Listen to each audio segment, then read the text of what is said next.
નમસ્તે વિદ્યાર્થી મિત્રો, હું સૌરભ રાઠોડ. અમારી યુટ્યુબ ચેનલ ટીમ વિદ્યાદીપમાં આપ સૌનું એકવાર ફરીથી હાર્દિક સ્વાગત કરું છું.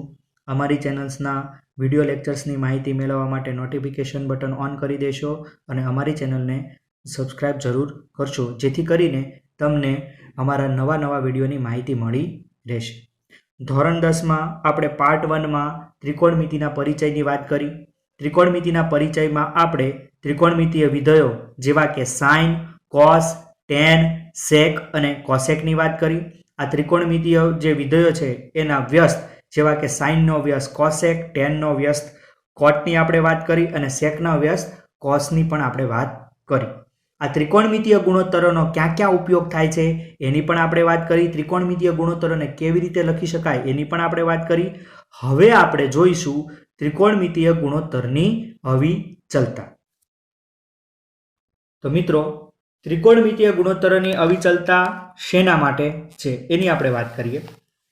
કે દાખલા તરીકે કોઈ ત્રિકોણમિતીય વિધેય આપણને આપેલું છે, દાખલા તરીકે સાઇન આપેલું છે, તો એને આપણે લખીએ છીએ તો સાઇન બરાબર શું લખીએ છીએ કે સામેની બાજુ છેદમાં કર્ણ. તો સાઇન બરાબર આપણે શું લખીએ છીએ? સામેની બાજુ છેદમાં કર્ણ. બરાબર. તો આ ત્રિકોણમિતીય ગુણોત્તરોના માપ ક્યારે ક્યારે બદલાય છે અને એ ત્રિકોણમિતીય ગુણોત્તરોના માપમાં શું અંતર હોય છે એની આપણે અહીંયા ચર્ચા કરીશું. તો મેં મિત્રો અહીંયા એક ત્રિકોણ લીધેલો છે જેનું નામ A, B અને C આપેલું છે. આ જે ત્રિકોણ મેં લીધેલો છે એનો કર્ણ કયો છે? AC છે. અને AC ઉપર મેં બિંદુ P દર્શાવેલું છે. અને જો AC માંથી જે મેં કોઈ બિંદુ લંબાવેલ છે એનું નામ મેં આપેલું છે Q. એનું નામ શું આપેલું છે? Q. હવે જે PM જે છે મેં AB ઉપર લંબ દોરેલો છે. આજે મિત્રો PM જે છે એ મેં AB ઉપર જે લંબ દોરેલો છે. તો એવી જ રીતે મેં QN પણ લંબ દોરેલો છે. આ જે QN આપેલો છે એ પણ મેં AB ઉપર લંબ દોરેલો છે. તો હવે આપણને જે આ લંબ દેખાડેલા છે એના ઉપરથી આપણને કેટલા ત્રિકોણ મળશે? તો કે 3 ત્રિકોણ મળશે. અને મારો ખૂણો જે મેં એક જ દર્શાવેલો છે મેં એને ખૂણો દર્શાવેલો છે. જો અહીંયા મેં ખૂણો એને દર્શાવેલો છે તો મને કેટલા ત્રિકોણ મળશે? 3. તો એ ત્રિકોણોના નામ કયા કયા હશે? તો એક ત્રિકોણનું નામ છે PAM, બીજા ત્રિકોણનું નામ છે CAB, ત્રીજા ત્રિકોણનું નામ છે QAN. ત્રીજા ત્રિકોણનું નામ કયું છે? QAN. તો આ ત્રિકોણમિતીય જે ગુણોત્તરો છે એમાં 3 ત્રિકોણોથી શું અંતર હોઈ શકે છે એ આપણે મેળવવાનું છે. તો 3 ત્રિકોણ કયા કયા? ત્રિકોણ PAM, બીજો ત્રિકોણ કયો છે? CAB, ત્રીજો ત્રિકોણ કયો છે? QAN. એ ત્રિકોણ છે. બરાબર. તો હવે એમાં ખૂણો A જે છે એ સમાન છે. બરાબર. તો આપણે ચેપ્ટર નંબર 6 માં શીખી ગયા કે ખૂણો શરત પ્રમાણે ત્રણેય ત્રિકોણ કેવા થઈ જશે? સમરૂપ થઈ જશે. તો કયા કયા ત્રિકોણ સમરૂપ થશે? તો ત્રિકોણ CAB અને PAM અને QAN. આ ત્રણેય ત્રિકોણ કેવા થઈ જશે? સમરૂપ થઈ જશે. પરંતુ જે પહેલો ત્રિકોણ છે CAB એને બાકીના 2 ત્રિકોણ સમરૂપ થશે. એટલે કે એનો મતલબ એવો કહી શકાય કે ત્રિકોણ CAB ને સમરૂપ ત્રિકોણ PAM છે અને ત્રિકોણ QAN એ પણ ત્રિકોણ CAB ને સમરૂપ છે. તો એના ઉપરથી જો ત્રણેય ત્રિકોણો જો સમરૂપ હોય તો એના ઉપરથી એવું લખી શકાય કે બાજુઓ પણ સરખી થશે. તો બાજુઓ આપણે દેખાડીએ તો આની CAB માં B અને C, તો PAM માં કોણ થઈ જશે? M અને P. તો BC ના છેદમાં MP. બરોબર. તો એવી જ રીતે A અને C, તો PAM માં શું આવશે? A અને P. બરાબર. તો AC ના છેદમાં AP. આ કયા ત્રિકોણની સમરૂપતા દેખાડી? ત્રિકોણ CAB અને ત્રિકોણ PAM. હવે કોનો વારો? ત્રિકોણ QAN નો વારો. તો ત્રિકોણ CAB ને ત્રિકોણ QAN સાથે સમરૂપતા બતાવવાની છે. તો B અને C, તો એના છેદમાં શું આવી જશે? N અને Q. અહીંયા દેખાય છે BC ના છેદમાં NQ. એવી જ રીતે અહીંયા જોઈ શકો છો એ એ અને સી, તો અહીંયા શું આવશે એ અને ક્યુ, તો એસી ના છેદમાં એ ક્યુ. બરોબર. હવે આપણે ભણી ગયા છીએ કે સાઇન થીટા બરાબર શું થઈ જશે સાબા છેદમાં કર્ણ. બરાબર. તો અહીંયા ત્રિકોણ આપણે ત્રિકોણ CAB ની પહેલા વાત કરીએ તો ત્રિકોણ CAB માં સામેની બાજુ કોણ છે? તો ત્રિકોણ CAB માં સામેની બાજુ કોણ છે? બરાબર. તો આ જે ખૂણો એ દેખાડેલો છે એની સામેની બાજુ તો કોણ થઈ જશે? BC. તો આ BC જે છે એ સામેની બાજુ છે અને કર્ણ બધાને ખબર જ છે. તો કર્ણ શું છે? AC. તો જોઈ લો અહીંયા મિત્રો મેં શું લખી દીધું? BC ના છેદમાં AC. બરાબર. તો BC ના છેદમાં AC લખ્યું તો અહીંયા શું થઈ જશે? PAM માં તો કોણ છે? ત્રિકોણ PAM માં તો એ ની સામેની બાજુ કોણ છે? તો PM અને એનો કર્ણ કોણ છે? A અને P. તો જોઈ લો MP ના છેદમાં AP. બરાબર. એના બરાબર આપણે શું લખાય? Sine A. શું લખી શકો? Sine A.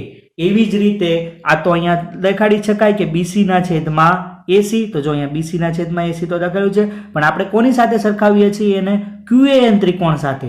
તો આપણે વાત કોની કરીશું? QAN ત્રિકોણની. તો QAN ત્રિકોણમાં કોણ છે સામેની બાજુ? તો એની સામેની બાજુ QAN ત્રિકોણમાં Q અને N અને એનો કર્ણ કોણ થઈ જશે? A અને Q. તો શું લખી શકાય? અહીંયા આપણે લખી શકીએ કે એની સામેની બાજુ Q અને N અને કર્ણ થઈ જશે A અને Q. તો શું લખી શકાય અહીંયા? NQ ના છેદમાં AQ. તો બરાબર શું લખી શકાય? Sine A. બરાબર. શું લખી શકાય? Sine A. આપણે મેં ખૂણો શું દેખાડેલો હતો? A. હું અહીંયા થીટા દેખાડતો નથી. જો અહીંયા એની જગ્યાએ થીટા દેખાડેલો હોય તો હું સાઇન થીટા લખી શકે. તો અહીંયા મેં શું દેખાડ્યું છે? Sine A. તો એનો મતલબ તો એવો થયો ત્રિકોણ CAB માં સાઇન A બરાબર ત્રિકોણ PAM માં સાઇન A અને ત્રિકોણ CAB માં પણ સાઇન A અને ત્રિકોણ QAN માં પણ સાઇન A સરખો થાય. એટલે કે એનો મતલબ એવો લખાય કે ત્રિકોણ CAB બરાબર ત્રિકોણ QAM બરાબર ત્રિકોણ CAB બરાબર સાઇન A. એટલે બધા જ ત્રિકોણ માટે સાઇન A ના મૂલ્ય સરખા મળે છે એવું લખી શકાય. હવે આપણે આગળ વાત કરીએ કે એનો મતલબ એવો થયો મેં તમને વાત કરી કે ત્રિકોણની બાજુઓના માપમાં પરિવર્તન થાય. બરાબર. તો પણ તેના મૂલ્યમાં કોઈ પરિવર્તન થતું નથી. જો એના મૂલ્યમાં કોઈ પરિવર્તન ન થયું ને કેમ કે એ તો શું રહ્યું? સામેના બાજુ છેદમાં કર્ણ રહ્યું. એના મૂલ્યમાં કોઈ પરિવર્તન આવ્યું નહીં. એટલે કે બાજુઓના માપમાં પરિવર્તન થાય તો પણ તેના મૂલ્યમાં કોઈ પરિવર્તન થતું નથી.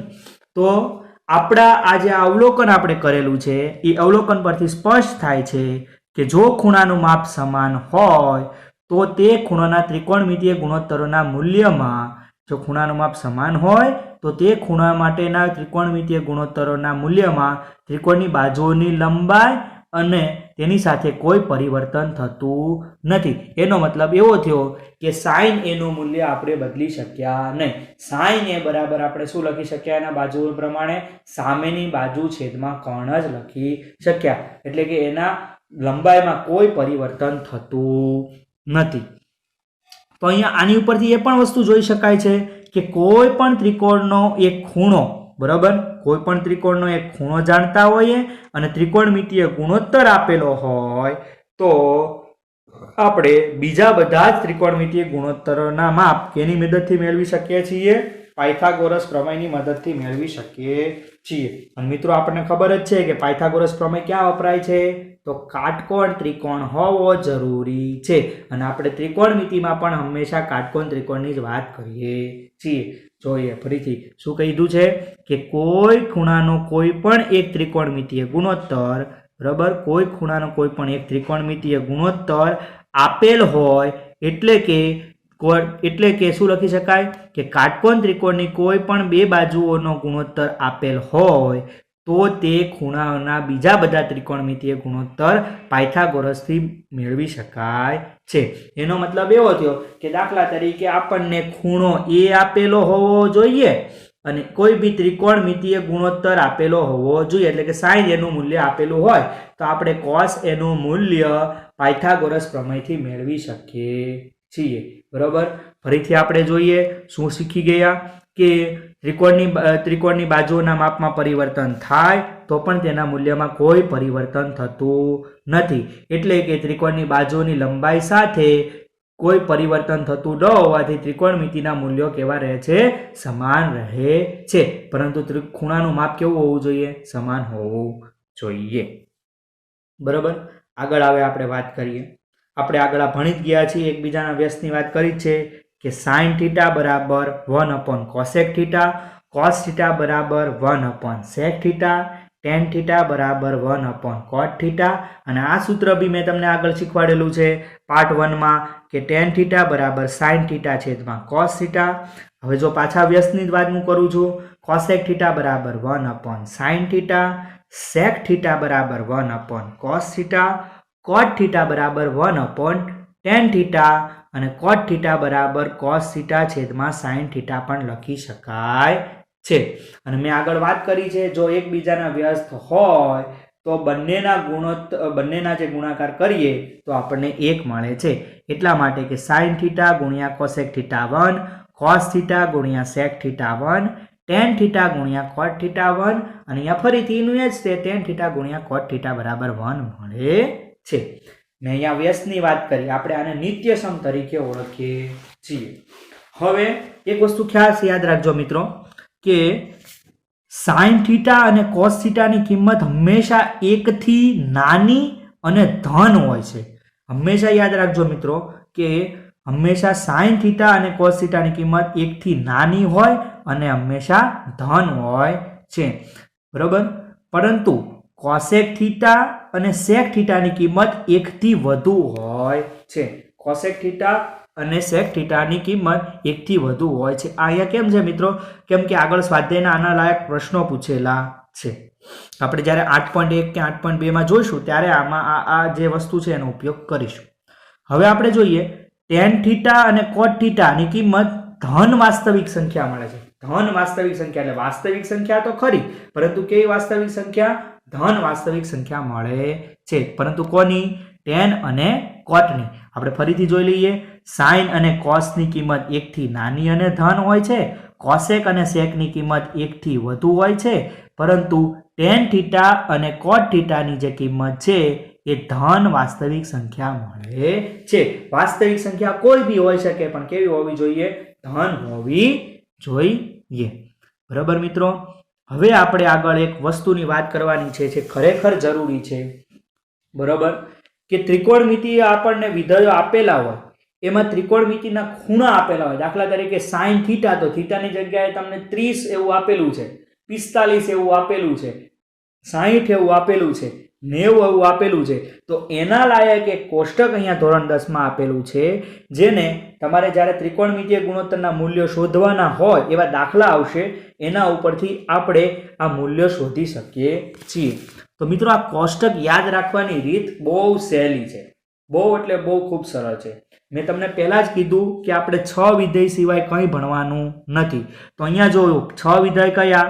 sin, cos, tan, cot, sec અને cosec. આ 6 વિધેય તો ભૂલવાના છે નહીં. મેં તમને પહેલા જ કીધું sin, cos, tan, cot, sec અને cosec. બરાબર. અહીંયા તમારે 5 જ ખૂણાની વાત આવવાની છે. તો 5 ખૂણા કયા છે? 0, 30, 45, 60 અને 90. આગળ આવશે પણ 11મા ધોરણમાં આખું એક વર્તુળ ભણીશું, એને વોગનવીલ તરીકે ઓળખાય છે, અને ઓલ STC. બરોબર. એમાં બધી જ કિંમતો આપેલી હશે. બરોબર. પરંતુ આપણે 0, 30, 45, 60 અને 90 ની કિંમત અહીંયા ધોરણ 10 માં યાદ રાખવાની છે. તો જો આને યાદ રાખવાની હું ટ્રીક એક શીખવાનું. જો પેલા તો જ્યાં 0 અને 90 દેખાય છે, sin અને cos ની જ પેલા વાત કરીએ છીએ આપણે. sin અને cos ઉપરથી બધું જાણી શકાશે. બરોબર. તો એ પેલા એ બે જ યાદ રાખો. તો sin 0 0 લખી નાખો અને sin 90 1 લખી નાખો. એટલે 0 અને 1 લખી નાખ્યા. હવે એનું ઉલટું cos 0 1 લખી નાખો અને cos 90 0 લખી નાખ્યો. બરાબર, એના ઉલટા લખી નાખ્યા એટલે કે સાઇન 0 0 અને સાઇન 91, કોસ 0 1 અને કોસ 90 0. તો જુઓ 0 1 1 અને 0 આ આપણે ઉલટું લખી નાખ્યું. બરાબર, હવે અહીંયા મૂકો.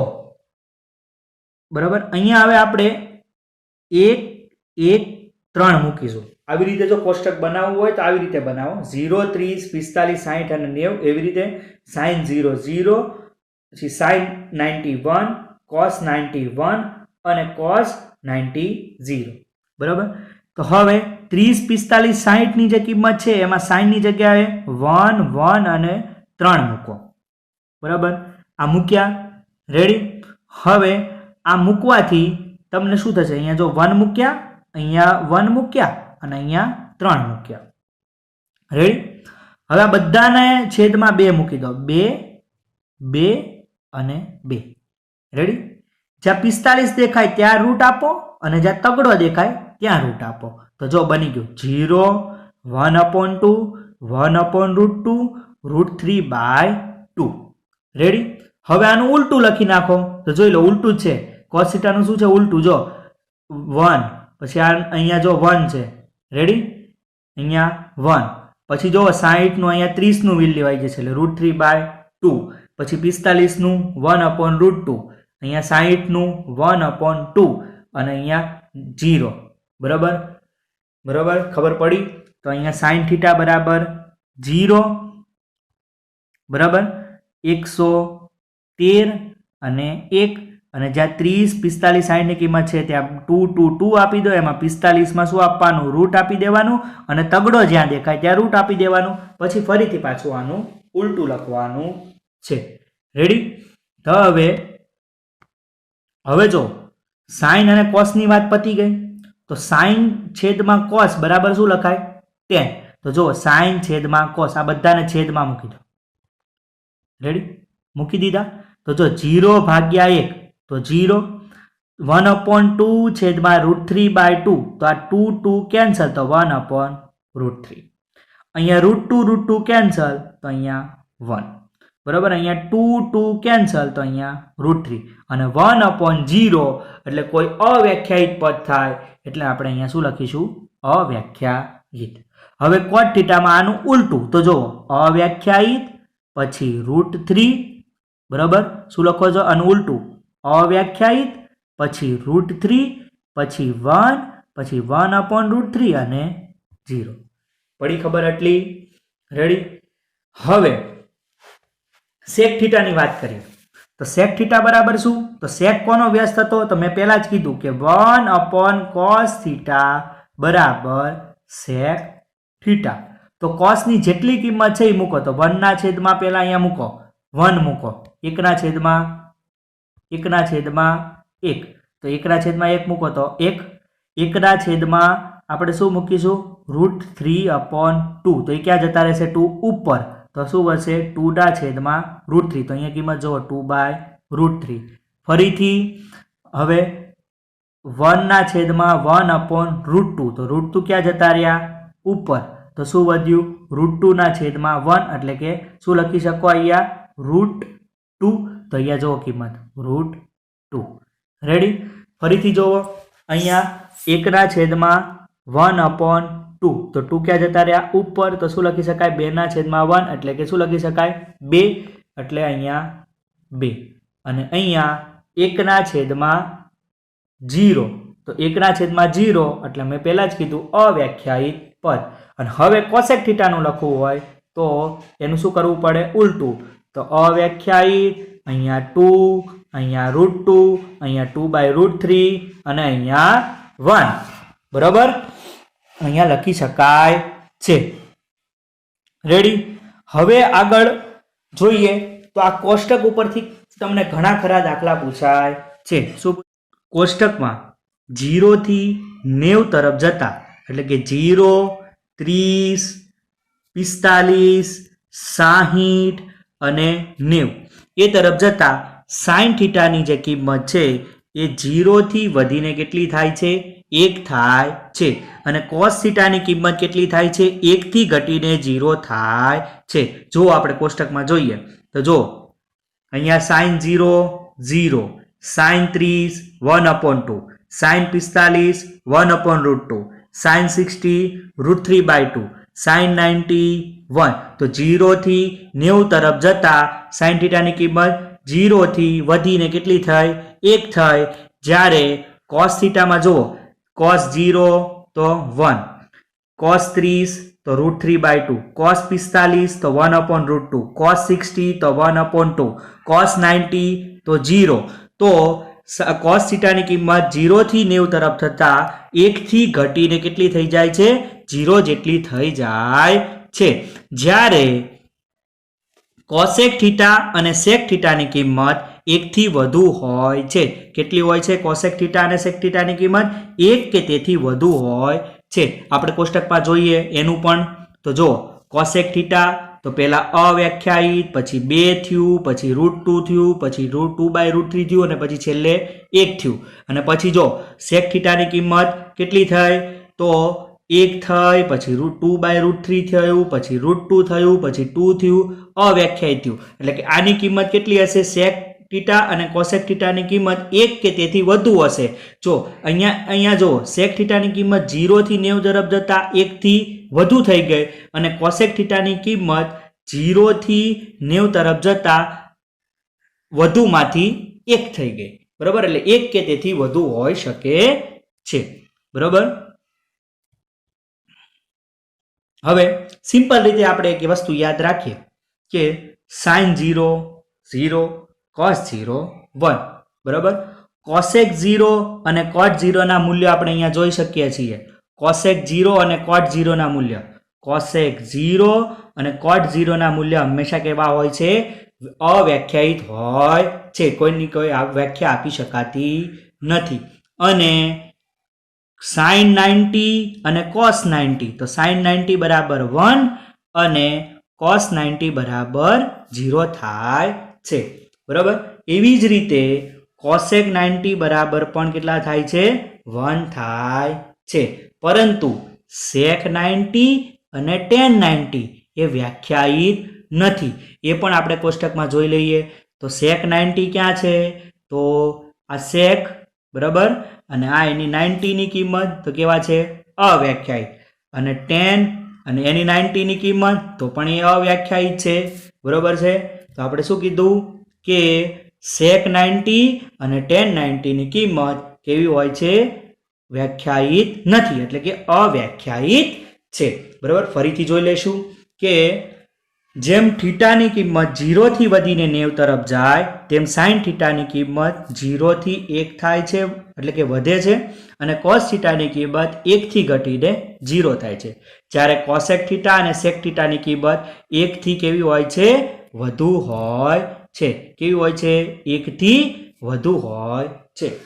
અને સિમ્પલી આપણે યાદ રાખવા માટે અહીંયા કે sin 0 0, તો cos 0 1. અને cosec થીટા અને cot થીટા 0 ના મૂલ્યો કેવા છે? વ્યાખ્યાયિત નથી, એટલે કે કેવા છે? અવ્યાખ્યાયિત છે. વ્યાખ્યા પરથી આપણે કોના મૂલ્યો આપી શકીએ છીએ કે sin 90 બરાબર 1 અને cos 90 બરાબર 0. cosec 90 બરાબર પણ કેટલા થાય છે? 1 થાય છે, જે આપણે જોયું. પરંતુ sec 90 અને tan 90 વ્યાખ્યાયિત નથી, એટલે કે અવ્યાખ્યાયિત છે, જે આપણે કોષ્ટકમાં જોઈ શકીએ છીએ. તો મિત્રો, થેન્ક યુ. આપણે આજે ત્રિકોણમિતિની અવિચલતાની વાત કરી, ત્રિકોણમિતિય ગુણોત્તરના જે અવિચલતા છે એની વાત કરી, વિશિષ્ટ ત્રિકોણમિતિના ગુણોત્તરના મૂલ્યની વાત કરી, અને પછી ત્રિકોણમિતિના નિત્ય સમૂહની પણ આજે આપણે વાત કરી છે. હવે આપણે જે ત્રિકોણમિતિના બેઝિક નિત્ય સમૂહ છે એની આપણે પાર્ટ 3 માં વાત કરીશું. તો અમારી યુટ્યુબ ચેનલ જે વિદ્યાદીપ ચેનલ છે એમાં તમે પાર્ટ 3 જોવાનું ભૂલશો નહીં. થેન્ક યુ વિદ્યાર્થી મિત્રો, અને અમારી ચેનલને લાઇક, સબસ્ક્રાઇબ અને શેર કરવા વિનંતી.